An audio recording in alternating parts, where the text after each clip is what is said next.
देश में एक बार फिर बयानबाजी का तूफान खड़ा हो गया है। जमीयत उलेमा हिंद के प्रेसिडेंट मौलाना महमूद मदनी ने भोपाल में दिए अपने बयान से सियासी, सामाजिक और धार्मिक हलकों में गर्मी ला दी। जब जब जुल्म होगा तब तब जिहाद होगा, ये शब्द जैसे ही मंच से निकले उसी वक्त पूरे देश में बहस छिड़ गई। बीजेपी से लेकर विश्व हिंदू परिषद तक हर जगह इसे लेकर तीखी प्रतिक्रियाएं आ रही है।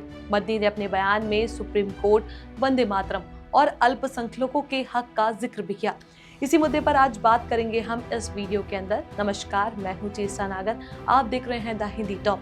भोपाल में चल रहे जमीयत उलेमा हिंद के कार्यक्रम में मौलाना महमूद मदनी मौजूद थे। उसी दौरान उन्होंने ऐसा बयान दिया जिसने देश की सियासत को एक ही बार में हिलाकर रख दिया। मदनी ने मंच से कहा, जब जब जुल्म होगा तब तब जिहाद होगा। उन्होंने दावा किया कि भारत में जिहाद शब्द को लगातार गलत तरीके से पेश किया जा रहा है। उनके मुताबिक जिहाद एक मुदस्सत फरीजा है जिसे कुरान में कई मायनों में बताया गया है और इसका मकसद इंसानियत, समाज और खुद की बेहतरी के लिए संघर्ष करना है। लेकिन मीडिया, राजनीतिक दल और कुछ नेता इसे अलग नजर से जोड़कर बदनाम कर रहे हैं। मदनी के मुताबिक लव जिहाद, लैंड जिहाद और थूक जिहाद जैसी भाषा का इस्तेमाल कर मुस्लिम समाज को बदनाम करने की साजिश की जा रही है। उन्होंने आरोप लगाया कि ऐसा माहौल इसलिए बनाया जाता है ताकि देश में एक खास समुदाय को शक की नजर से देखा जाए। अपने भाषण में उन्होंने कई बार दोहराया कि जिहाद का मतलब किसी निर्दोष व्यक्ति पर हमला करना नहीं, बल्कि जुल्म और अन्याय के खिलाफ खड़ा होना है। इसके बाद मदनी ने सुप्रीम कोर्ट का जिक्र किया और यही वह हिस्सा है जिसने सबसे ज्यादा राजनीतिक हलचल मचा दी। उन्होंने कहा कि हाल के वर्षों में अदालत सरकार के दबाव में काम कर रही है। बाबरी मस्जिद केस, 3 तलाक मामले और प्लेसेस ऑफ वर्शिप एक्ट 1991 को नजरअंदाज कर ज्ञानवापी और मथुरा के मामले को सुनने योग्य मानना, इन सब का हवाला उन्होंने अपने भाषण में दिया। उन्होंने कहा कि इन फैसलों ने अल्पसंख्यकों में ये भरोसा कमजोर किया है कि न्यायपालिका पूरी तरह स्वतंत्र है। मदनी के बयान का सार ये था कि अदालतें आईन यानी संविधान के मुताबिक फैसले नहीं ले रही और इस बात पर गंभीर चर्चा होनी चाहिए। यहाँ से मामला और भी गंभीर हो गया जब उन्होंने वंदे मातरम का मुद्दा उठा लिया। उन्होंने कहा कि मुर्दा कौमें सरेंडर कर देती है, किसी के भी कहने पर वंदे मातरम बोल देती है। उनका कहना था कि जिंदा कौमें मुश्किलों से लड़ती हैं, ना कि दबाव पे अपने सिद्धांत बदल देती है। इस बयान को लेकर कई धार्मिक संगठनों ने भी अपनी आपत्तियां दर्ज की।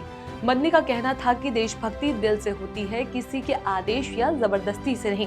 उन्होंने स्पष्ट किया कि ये राष्ट्रगीत का अपमान नहीं कर रहे, बल्कि जबरन देशभक्ति थोपने को लेकर विरोध कर रहे हैं। मदनी का भाषण यही खत्म नहीं हुआ। उन्होंने कहा कि मुस्लिम समाज पर तरह तरह के लेबल लगाए जाते हैं ताकि उन्हें भावनात्मक रूप से कमजोर किया जा सके। उन्होंने दावा किया कि स्वतंत्र संग्राम में मुसलमानों का बड़ा योगदान रहा और उनके पूर्वजों ने अंग्रेजों के खिलाफ लड़ाई में जान दी थी।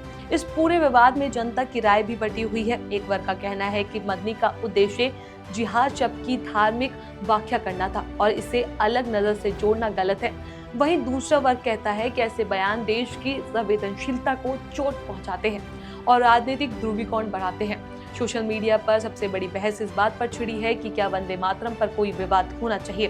क्या देशभक्ति जताना व्यक्तिगत मामला है या सामूहिक रूप से तय किया जाने वाला मामला? क्या किसी धार्मिक नेता द्वारा न्यायपालिका पर टिप्पणी करना उचित है? अदालतों ने इस बयान पर अभी तक कोई प्रतिक्रिया नहीं दी, लेकिन राजनीतिक बयानबाजी लगातार बढ़ती जा रही है। दिल्ली से लेकर भोपाल और लखनऊ तक टीवी डिबेट्स में यही मुद्दा छाया हुआ है। इस पूरे विवाद का सबसे चिंताजनक पहलू ये है कि समाज 2 हिस्सों में बढ़ता जा रहा है और हर विवाद पिछले विवाद की तरह ही समाज में दूरियां बढ़ा रहा है। देश को सांप्रदायिक गर्मी नहीं, सामाजिक समझ की जरूरत है, लेकिन बयानबाजी की राजनीति इस समझ को पैदा होने ही नहीं देती। तो ये था पूरा मामला। जमीयत के मंच से उठे एक बयान ने देश भर में सियासी और धार्मिक बहसों का तूफान खड़ा कर दिया।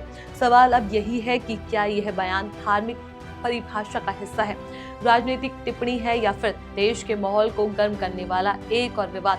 लोकतंत्र में सवाल करना भी जरूरी है और जवाब ढूंढना भी।